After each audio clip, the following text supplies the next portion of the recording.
It's enough to just focus on me, man. I don't have time to focus on the other. And for some of you guys, that may sound like hyper selfish. And if it does, it does. Zero time to focus on the other. This is a show. Lights. I think we're rocking and rolling. Had a camera setting that needed changed. I want to talk a little bit about getting better at being great. A couple things have prompted this. One, I'm consistently noticing people in my social media feeds when I look through it who offer themselves as a solution to a problem, which I get that. I understand that. I get what you're trying to do. You're trying to organically create business. I'm not so sure that you're fooling anyone though, right? It's a played tactic. The other thing, I want to talk a little about what's up, Instagram coming on strong. What's up, guys? The other thing I want to hit on a little bit is gotta hit record. The other thing I want to hit on a little bit is I want to hit on a little bit about a basketball coach I had. This guy was consumed with always studying the other. He was consumed with always, what's up, Instagram? How y'all living? He was consumed with always studying the other team, right? He was constantly focused on the other team.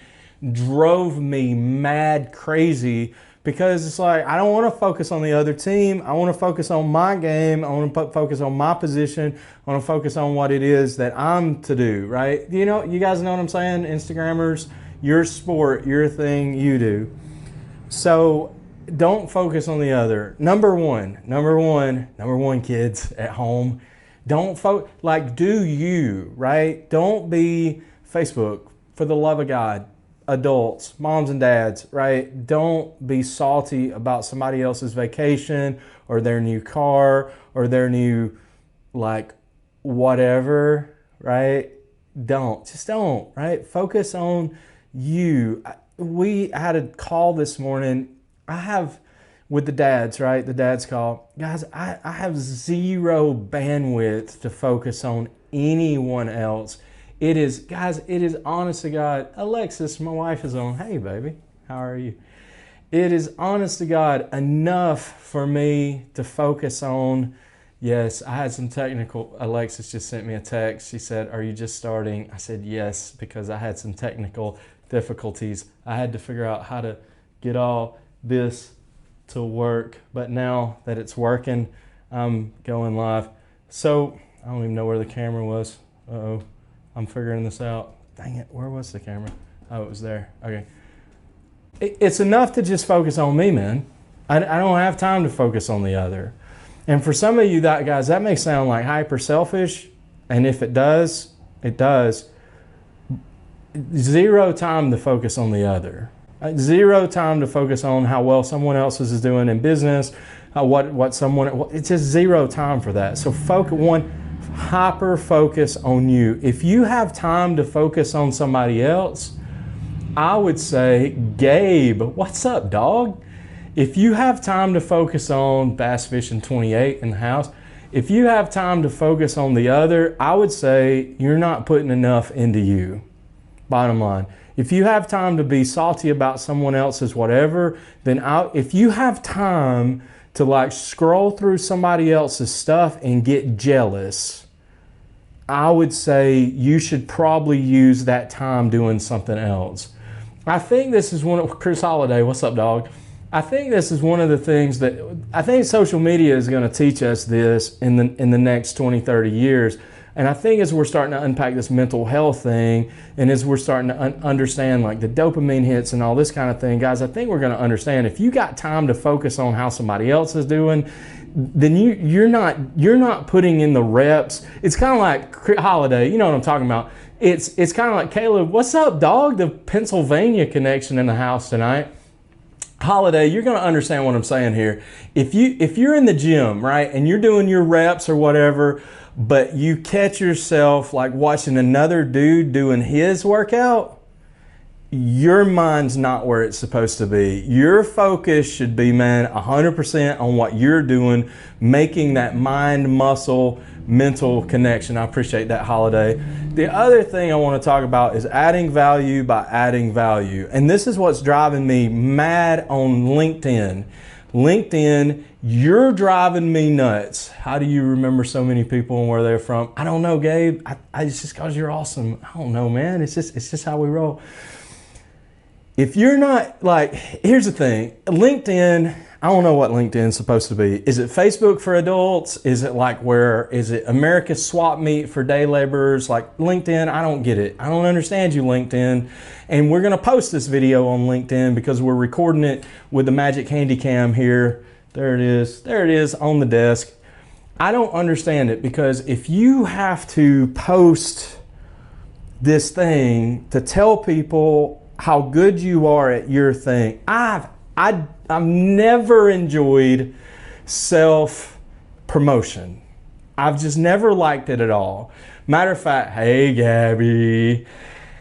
Yeah, dude, say hey sometime, Bass Fishing 28. If you have to promote yourself, I love, don't get me wrong. I mean, you can tell I'm surrounded by cameras in an office that we tricked out to help with video because I'm, all this kind of thing. I love that we have the opportunity to do this, right? I hope this is of value to you. I hope this is of some value to you wherever you're at. I hope either it's a metaphorical kick in the butt or it's a metaphorical encouragement. Or I hope maybe along the way I'll do so much on audio and so much on video that Colleen, what's up Colleen Sweeney, got Missouri in the house. I hope somewhere along the way, here's my thing. If I record myself long enough, eventually I'll say something that's worth listening to, right? That's the big idea. If we record enough content, eventually even a blind squirrel finds a nut every once in a while, right? That's just facts. So I hope this is of value. So add value by adding value. I would say don't add value by telling people how good you are at your thing. Don't tell people how great you are, right? Let your actions show how great you are. Man, if you're looking for work, if you're trying to drum up work, whatever, look, I feel that, I get that, man, but if that's what you're after, like if you want to do social media or if you want to cut video or if you want to be a public speaker or if you want to cut grass for like whatever it is that you want to do, find someone who will let you do it for them for free. Yes, you heard me right. If there's something that you're mad, crazy, really excited, passionate about, then find somebody who's going to let you perform this service for them for free.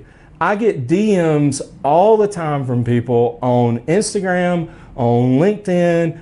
I get emails all the time, people telling me how great they are at search engine optimization and at website building and at all this kind of thing. And for, 37 easy payments right, they'll perform this service for me.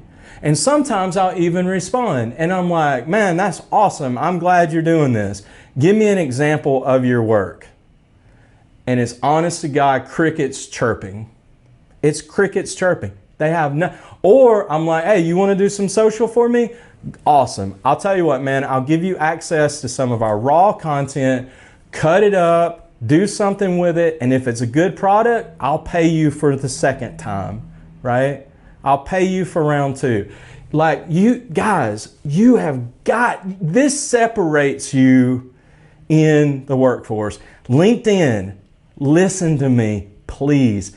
This separates you from the rest of the workforce.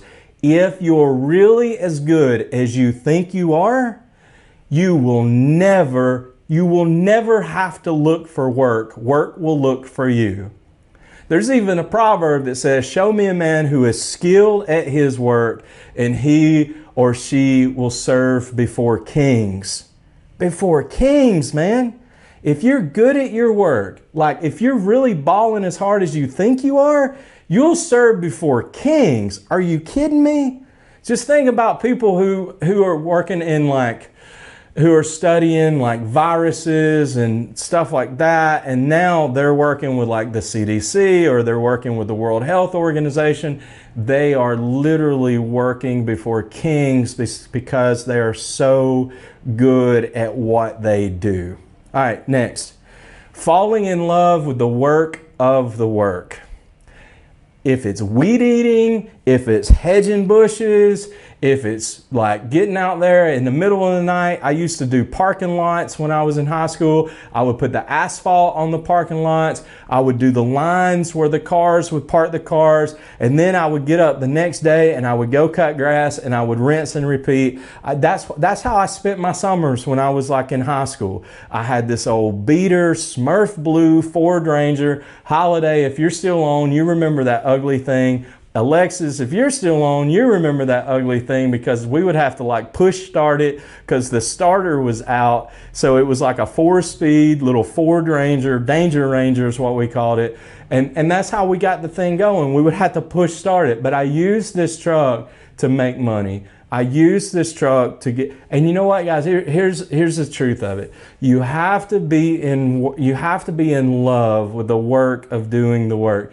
This live video, honest to God, might last 15 minutes. It might last 20 minutes. I bet you I've been at the office for an hour trying to figure out how to get the video to work a different way because we got a multi-camera thing going on, right? And it's just trying to get better. It's every time trying to get better.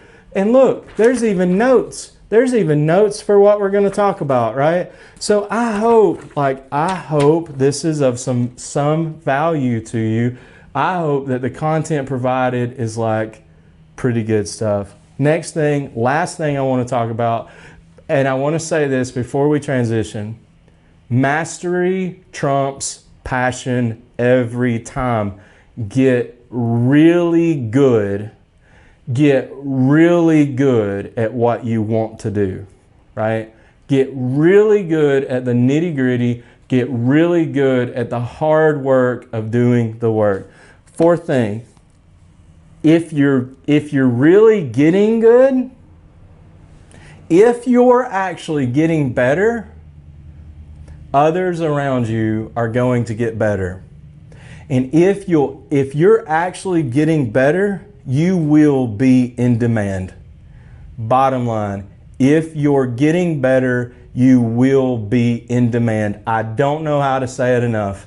On that one, if you're so good that you cannot be ignored, you will not be ignored.